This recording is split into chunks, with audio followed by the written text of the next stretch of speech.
आपल्या मागे जर बघत असाल की हेच मेट्रोचं जे काम सुरू आहे इथे मेट्रोचे जे लाईन सुरू त्याचं हे काम सुरू आहे.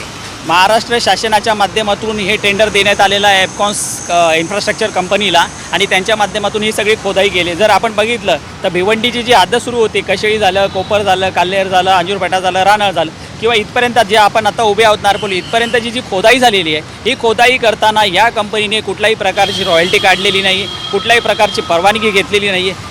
घेतली नसल्यामुळे तहसीलदारांनी या सगळ्यांच्या पंचनामा आणि चौकशी करून जवळपास 16 कोटी रुपये दंड या एफकॉन्स कंपनीला लावलेला आहे. याआधी देखील कंपनीला 10 कोटी रुपये दंड लावला होता. त्या कंपनी परत प्रांताकडे जाऊन तो ऑर्डर रद्द करायला लावली आणि फेर चौकशी केली असता तहसीलदारांनी 3 पट जो दंड होता तो आता 5 पट करून जवळपास 16 कोटी रुपये दंड लावलेला आहे. आणि ही 30 दिवसाची त्यांना 15 दिवसाची मुदत दिलेली आहे की जेव्हापासून तुम्हाला ही नोटीस मिळेल तेव्हापासून 15 दिवसांमध्ये तुम्ही हे पैसे शासन जमा करण्यात यावे.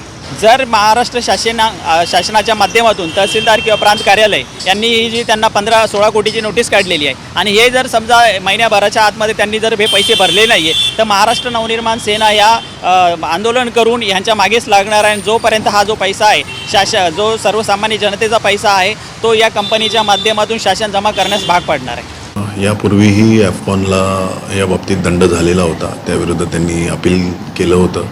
तथापि त्या अपिलामध्ये निर्णय होऊन ते पुन्हा फेरचौकशीसाठी या कार्यालयाकडे प्राप्त झालं होतं. या कार्यालयाकडील जो फेरचौकशीचा जी कारवाई करण्यात आली तर त्या कारवाई दरम्यान त्यांनी कुठलेही समाधानकारक परवानगीचे कागदपत्र सादर न केल्याने आपण त्यांना पुन्हा दंड ठोठावलेला आहे. अनधिकृत नाही म्हणता येणार त्याला, कारण हा शासकीय प्रोजेक्ट आहे. फक्त त्या कामाशी संबंधित जे रॉयल्टीची कागदपत्र आहेत ते सादर केलेली नसल्याने आपण त्यांना दंड केलेला आहे.